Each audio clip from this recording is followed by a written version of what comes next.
So welcome to YouTube channel UGC NET law. हमारी जो question answer series को PYQ series कर रही थी उसकी आज क्लास 23 है आपके साथ।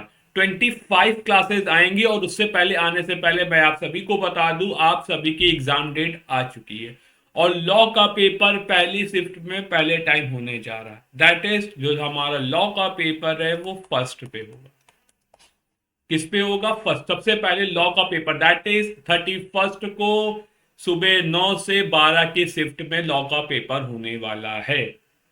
तो आई होप आप सभी तैयार हो गए होंगे और तैयारी को अगले लेवल। और मैं बहुत जल्दी ज्यादा बता आज ही आपको 8 PM एक वीडियो मिलने वाली है जिसमें मैं आप लोगों को पूरी स्ट्रैटेजी बताऊंगा। क्या मैं जियारा फड्डा, यूजीसी नेट लॉ चैनल, कैसे दोनों चैनल आपके 31 तारीख की जो तैयारी है, 31 तारीख को जो एग्जाम है उसके लिए फुल प्रूफ कर चुके हैं। Back to back classes, regular classes आप लोगों को 21 से मिलने जा रही हैं। दैट इज संडे से रेगुलर क्लासेस आपको जियारा फट्टा पे मिलेगी और हमारी जो 25 क्लासेस की सीरीज है वो 20th को खत्म हो जाएगी। फिर 21 से मैं स्टार्ट करूंगा आपका पेपर सोल्यूशन। दैट इज 2025 का जो अभी लेटेस्ट जून का पेपर हुआ है वो आप सभी के साथ सॉल्व करूंगा। सॉल्व करने के साथ साथ उसमें जितना हो सकेगा नया तरीके का टॉपिक अगर निकल के आ रहा है उसको भी समझाऊंगा। तो वो सारी क्लासेस बहुत इंपॉर्टेंट है आप सभी के लिए। I hope you will enjoy this classes. और जियारा वड्डा पे बहुत ही खास 21 तारीख से लगातार क्लासेस रोज आप सब की एग्जाम तक, दैट इज 30th तक, रोज यूट्यूब पे, जियारा वड्डा पे, यूजीसी नेट, सारी जगहों पर आपको मेरी क्लासेस मिलेंगी। बस आपको चैनल सब्सक्राइब कर लेना है और नोटिफिकेशन बेल को प्रेस कर लेना है ताकि कोई भी वीडियो ना बने। बस मेरा यही टारगेट होगा। ये 10 दिनों में कुछ नहीं करूंगा मैं, बस आप सभी के लिए डेडिकेटेड है। क्या करना है? बस मुझे आप मेरे साथ बने रहिएगा और regularly practice session, case law session, सब कुछ मैं कराता जाऊंगा। बस आप लोग देखते जाइएगा। चलिए क्लास को स्टार्ट करते हैं। और ये एक video all in one environmental law cases in one video, ये वीडियो आप जियारा फड्डा पे जाएंगे वहां पर मैंने बना रखी सारे केसेस इन्वायरमेंटल लॉस के मैंने एक वीडियो में डाल दिए जो आप लोगों के लिए बहुत फायदेमंद होने वाली है। ठीक है, तो इसको भी जाके वॉच करिए।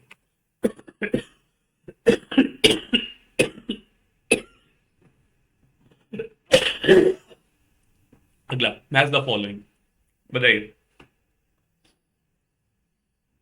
मैच द फॉलोइंग, कौन किसे मैच कर रहा है बताइए।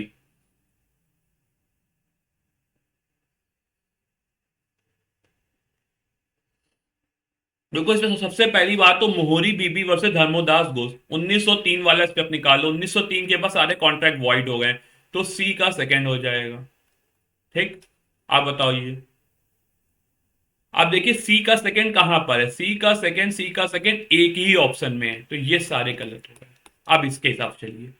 अब ए फिशर वर्सेस बेल एक बार कंफर्म तब भी कर सकते हैं। इनविटेशन टू ट्रीट कम पढ़ा होगा आपने, मान सकते हैं। लेकिन हार्वे वर्सेस सेस्सी तो बहुत बार पढ़ा होगा। प्राइस पूछा गया, उसने खाली कहा, याद होगा, will you sell your bumper hall pen, उसने केवल I will sell my bumper, उसने केवल अपने प्राइस बताया। तो कोर्ट ने कहा खाली प्राइस बताना ऑफर या एक्सेप्टेंस की कैटेगरी में नहीं आता, इसलिए उसका नहीं माना गया। और Dunlop tyre versus self privity of contract, जो पर्सन कॉन्ट्रैक्ट की पार्टी है वही इन्फोर्स करा सकते हैं, अदरवाइज नहीं। डी का फर्स्ट। तो फर्स्ट का first answer is the right answer. ठीक है, तो Fisher versus Bell 1961 invitation to trade, displaying goods with price tag in a shop window is not an offer but an invitation to trade. displaying good with a price tag, तो price tag लगाना shop window में offer नहीं है, एक invitation to treat है। Harvey versus SC 1893 quotation of price, a reply giving the lowest price is not an offer but merely the supply of information, quotation of price. A reply given the lowest price is not an offer but merely support of information, quotation of prices.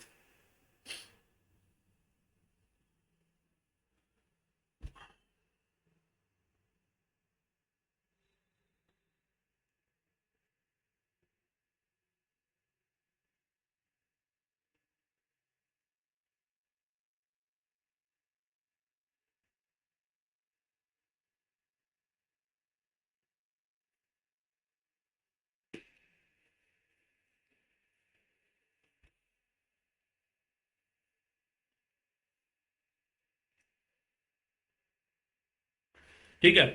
मोहरी बीवी versus Dharmodas Ghosh 1903, minor contract is void, held that contract with a minor, held किया contract जो minor के द्वारा है वो void up initial India में, शुरुआत से ही वॉइड हो जाएगा 1903 के बाद, उससे पहले वॉइडेबल था, अब 1903 के बाद ये वॉइड हो गया। और डनलप का tyre company limited, Selfridge company limited privity, a person is not party to contract, person कोई कॉन्ट्रैक्ट टू पार्टी नहीं, can not sue upon in doctrine of privity. A person is not party to contract, जो person contract की party नहीं है sue नहीं कर सकता, इसे doctrine of privity of contract बात करें। ठीक है। चलिए, which of the following statement give correct answer with the help of given below.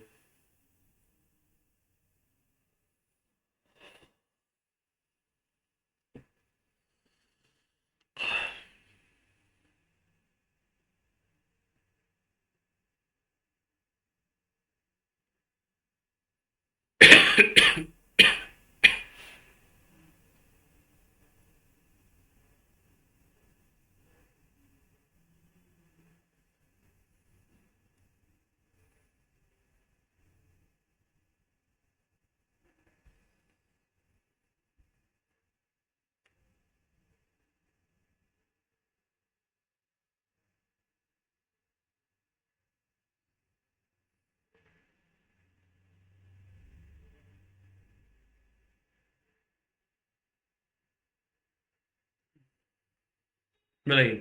So case of मोहरी बीवी वर्सेस धर्मोदास घोष पर ही क्वेश्चन आ गया, ये बताइए क्या कहता है।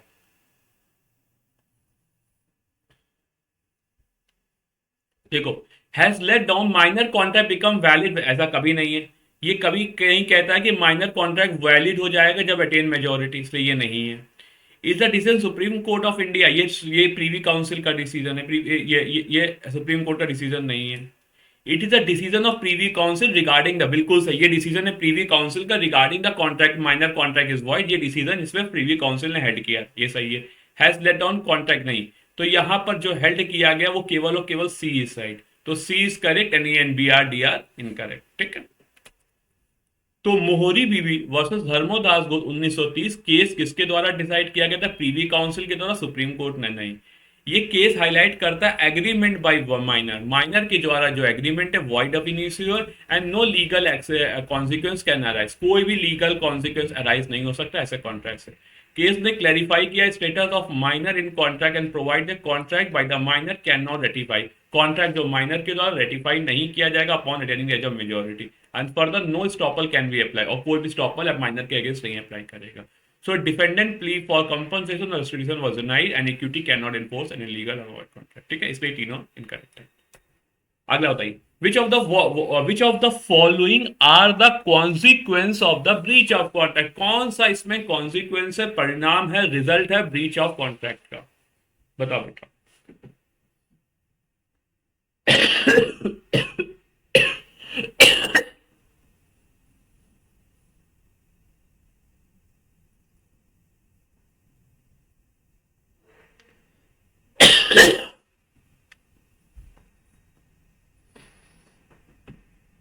बताइए। जो हम लोग ब्रीच ऑफ कॉन्ट्रैक्ट पढ़ते हैं, क्या उसमें पढ़ते हैं, ब्रीच ऑफ कॉन्ट्रैक्ट जो 73 74 उसमें क्या पढ़ते हैं। देखो, डैमेजेस क्या इन ऑर्डनरी के, जो नॉर्मल डैमेजेस होंगे ऑर्डनरी कोर्स होंगे उसमें देंगे, remote damages and ordinary damages होते हैं। ठीक है। It if the stipulation is by of penalty then part penalty. ठीक है, अगर 75 में ऑलरेडी लिखा है कि पेनल्टी, देखो वहां 73 बात करता है अनलिक्विडेटेड डैमेज और 74 लिक्विडेटेड डैमेजेस की बात करता है, तो इसलिए सी हो जाएगा। If stipulation by way of penalty is given in a contract then penalty is a consequence. तो थर्ड का एबीसी, तो थर्ड का first that is ABC only is the answer. ठीक है। So according to 73 of Indian contract है, जब भी contract broken हुआ है, the party who suffer by such is entitled to receive compensation from the party who has broken the contract for any loss और damage cost. ठीक है।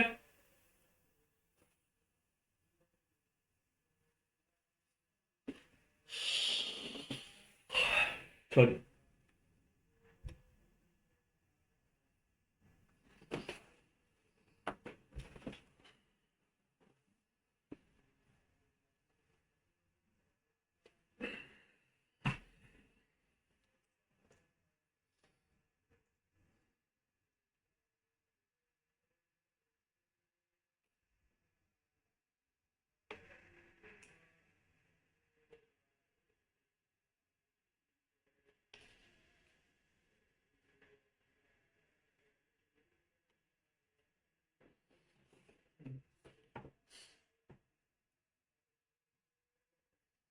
ठीक है। So when a contract is broken, the party who suffer by the breach, जो party जो breach से suffer करती है, entitled to receive compensation from the party who has broken the contract for any loss और damage. ठीक है।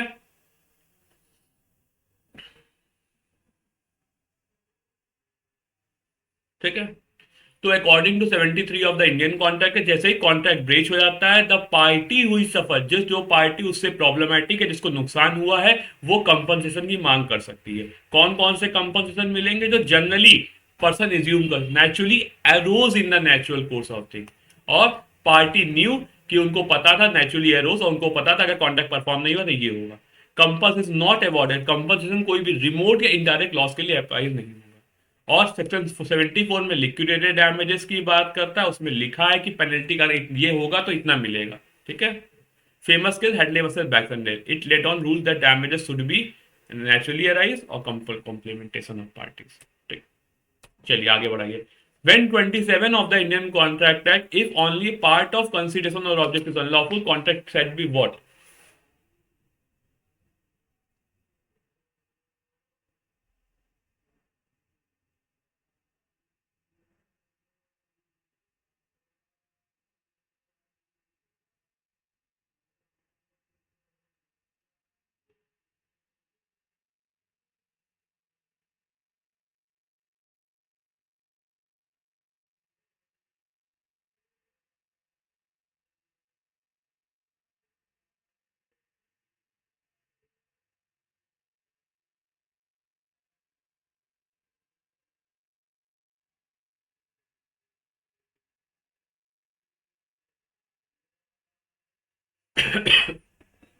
बताइए। So 24 of Indian Contract Act, if only part of the consideration or object is unlawful, कोई एक part या object unlawful है, contract क्या हो जाएगा? कॉन्ट्रैक्ट भी वॉइड है। लिखा है ना, अगर कोई एक पार्ट, और 24 में ये बात लिखी गई, अगर कोई भी उसका पार्ट अनलॉफुल है, कॉन्ट्रैक्ट विल बी वॉइड। अब वो 56-57 पे अलग चीजें करी गई कि कुछ एक है उसको आप हटा दीजिए, दूसरी चीज को लागू करा दीजिए, वो चीज अलग है, वो इसके एक्सेप्शन की तरह आता है। ये लेकिन ये वॉइड होगा। सो सेक्शन नंबर 24 में बोलता है, अगर एक पार्ट सिंगल कंसीडरेशन का या कोई भी एक ऑब्जेक्ट अनलॉफुल है, पूरा वॉइड है। This means that even if the part of consideration, इसका मतलब है कोई एक पार्ट या ऑब्जेक्ट अनलॉफुल है, entire contract become void. It does not allow separation of lawful and unlawful in such case where they are part of single consideration. Clear? चलो अगला। A make a contract with B to buy B horse. If A survive B, contract can be enforced by law only when?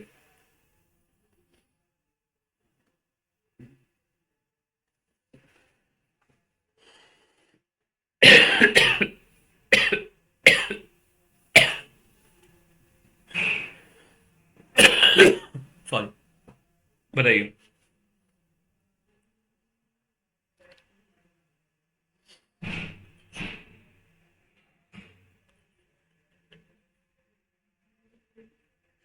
ठीक है। A make a contract with B, A contract करता है B से to buy B horse, मैं मुझे B का horse खरीदना है। अगर ए सर्वाइव बी, अगर ए जिंदा रह जाता है सी के लाइफ टाइम में, द कॉन्ट्रैक्ट कब इन्फोर्स होगा? बताइए।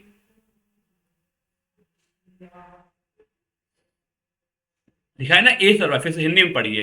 ए बी सी अनुबंध करता है कि वह जाके जीवित रहते हुए यदि आ ए से अधिक समय तक जीवित रहा, मतलब ए एक्स्ट्रा सी, मतलब सी पहले डेथ हो गई, तो वो उस कॉन्ट्रैक्ट को इन्फोर्स कर लेगा। A make a contract with B to buy B का हॉर्स, मैं तभी खरीदूंगा अगर सी पहले खत्म हो जाएगा, ए जिंदा रहता है। तो कॉन्ट्रैक्ट कब इन्फोर्स होगा? जब सी की डेथ हो जाएगी in the life time of A, तभी। लिखा है ना, अनुबंध करता है सी के जीवित रहते हुए यदि ए जीवित रहते हुए यदि ए और सी से अधिक सी, ए जो है वो ज्यादा एक्स्ट्रा टाइम जीवित रह जाता है, तो भीगा घोड़ा खरीदेगा। ठीक है। सी ने कहा कि सी की जीवित, अगर तुम उसकी पहले देते हो तो मैं लूंगा, तो C dies in life time of, इसलिए मिल जाएगा। ठीक है। तो ये क्लासिक एग्जांपल है कंटिंजेंट कॉन्ट्रैक्ट। जो हमारा कंटिंजेंट कॉन्ट्रैक्ट है, contingent contract is a contract to do और नॉट टू डू समथिंग। ठीक है। तो only some certain event haven't happened. So A promise किया by B horse, A survive. This is contract depend on the event of A outliving C. So the contract become when C dies, ई रजिस्ट्रेटर है, सी के dies होने तक वो contract enforce हो सकता है। ठीक है, अगला बता, अब ये बताइए, बहुत इजी है।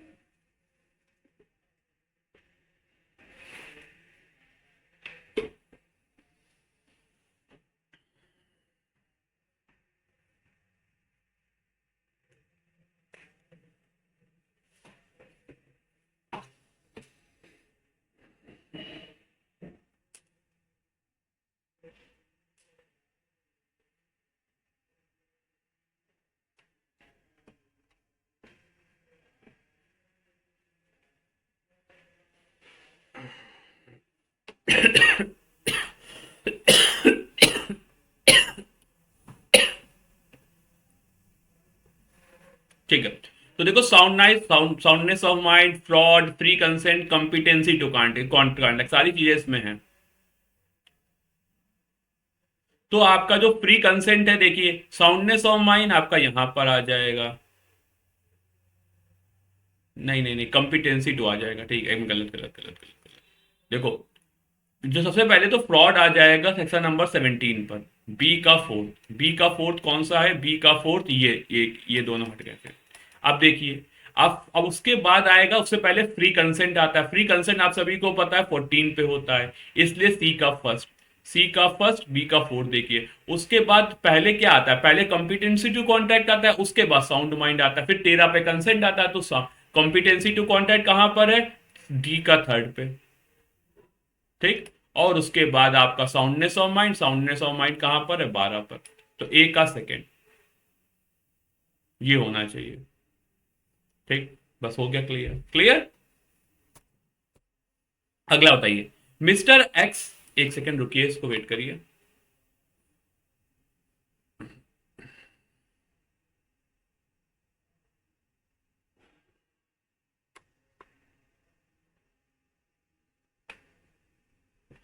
बताइए, ये बताइए, mister X hand over a machine to Y. Mister X ने हैंड ओवर करी मशीन को वाई को, common carry to deliver without any delay to the mill of mister X. Mister X ने हैंड ओवर किया machine to Y, a common carrier, to deliver without any delay to the mill of X. बिना किसी delay के वो machine को deliver कर दो। Y unreasonable, चाहता नहीं था, अनरीजनेबली कुछ गलती से डिले हो गया the delivery of machine despite being inform this mill is lost due to the lack of machine.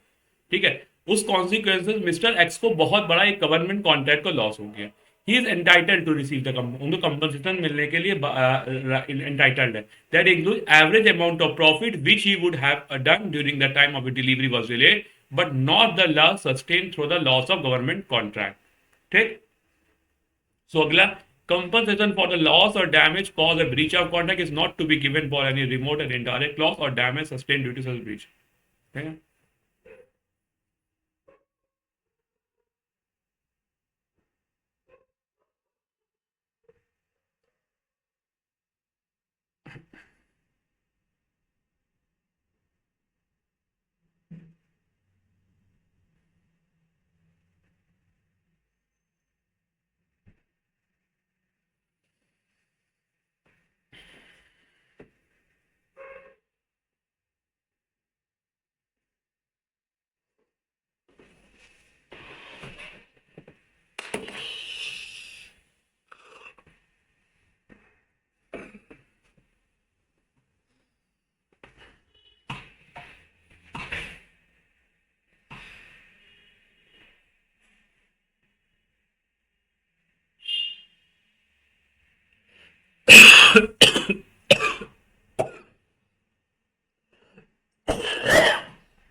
बताइए। So compensation for loss or damage caused a breach of contract is not to be given for any remote and indirect loss or damage sustained due to such breach।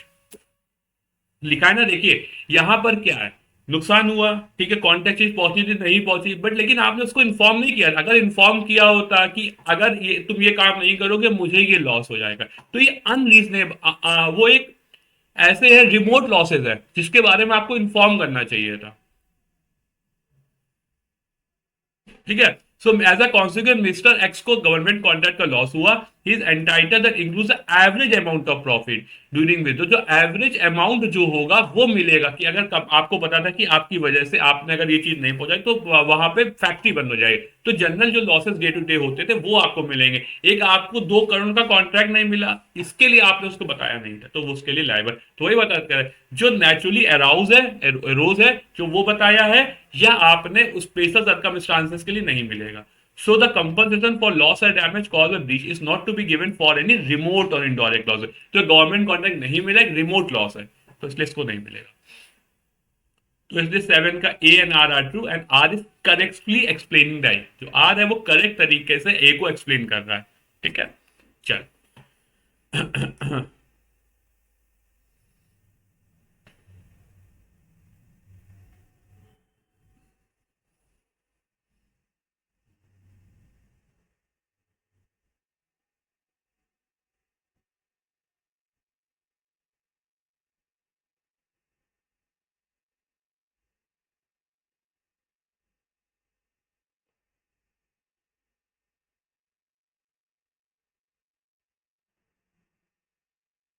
ठीक, चलो बढ़े आगे। चल, अगला बताइए, eight option.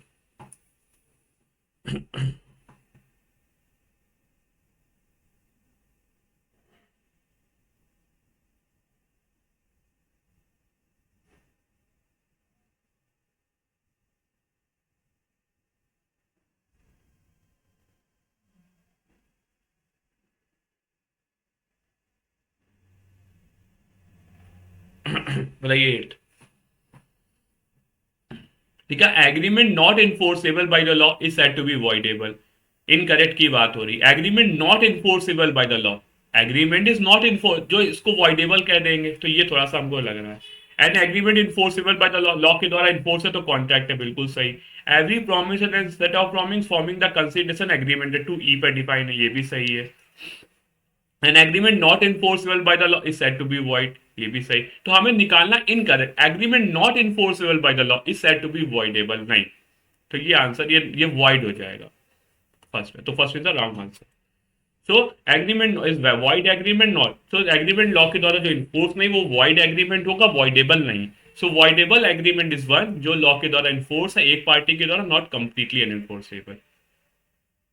ठीक है, void agreement 2G पर not enforceable by the law, voidable मतलब enforceable by the law at the option of one or party but not at the option of other or other। ठीक है, चलिए अगला बताइए।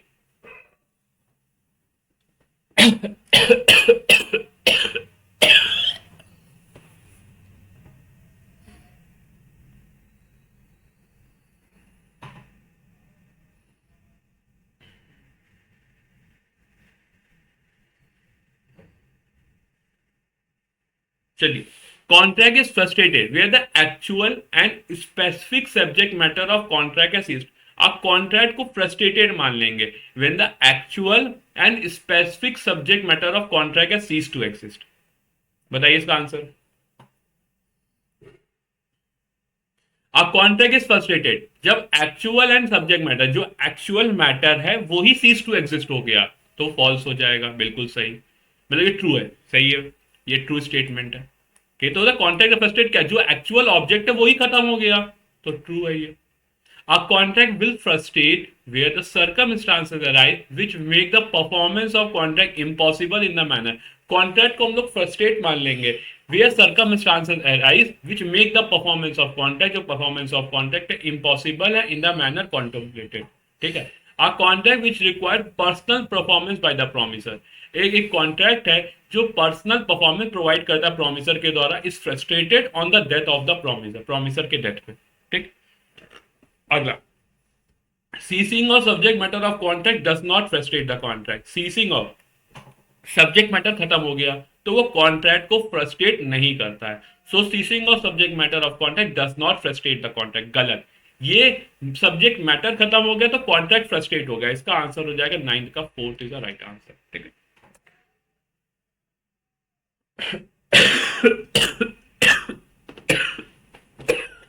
ठीक है, चलो। अगला बताइए, a contract which ceases to be enforceable by the law becomes void when it ceases to be enforced। Contract when ceases, contract जो है वो लॉ के द्वारा सीजेस हो जाएगा, become void when it ceases to be enforceable, जो law के द्वारा वो इन्फोर्सेबल नहीं बचा है।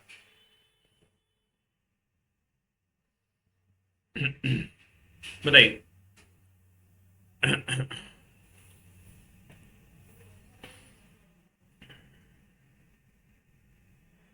हाँ, कॉन्ट्रैक्ट भी ceases to be enforceable when void, contract जो है वो लॉ के द्वारा सीजेस टू बी इन्फोर्सेबल हो गया, become void when it ceases to be enforceable, बिल्कुल सही। An agreement in restraint of trade is voidable, नहीं ये वॉइड होता है। तो इसलिए स्टेटमेंट वन सही है, स्टेटमेंट सेकंड नहीं सही, तो इसलिए थर्ड ऑप्शन इज राइट। ठीक है, तो 2J में दिया गया है ceases to be enforce and become ceases to be, ठीक है, इस तरीके से। ठीक है, चलिए वीडियो को यहीं पर एंड करते हैं, और कल हम लोग फिर से मिलेंगे और कुछ 10 क्वेश्चन इंपॉर्टेंट पीवाईक्यू के साथ। इसी तरीके से यहाँ से पीवाईक्यू लगाते रहिए और JRF अड्डा पर प्रैक्टिस सेशन लेते रहिए, ताकि आपकी कंप्लीट तैयारी मेरे साथ हो सके और आपका जो सपना है नेट JRF का लॉस है वो पूरा हो सके। मिलते हैं नेक्स्ट वीडियो पे, दैट इज संडे को भी याद रखिएगा, और केस लॉस की वीडियो जरूर से आगे देखिए, और जल्दी से चैनल को सब्सक्राइब करिए और टेलीग्राम चैनल को भी ज्वाइन कर लीजिए।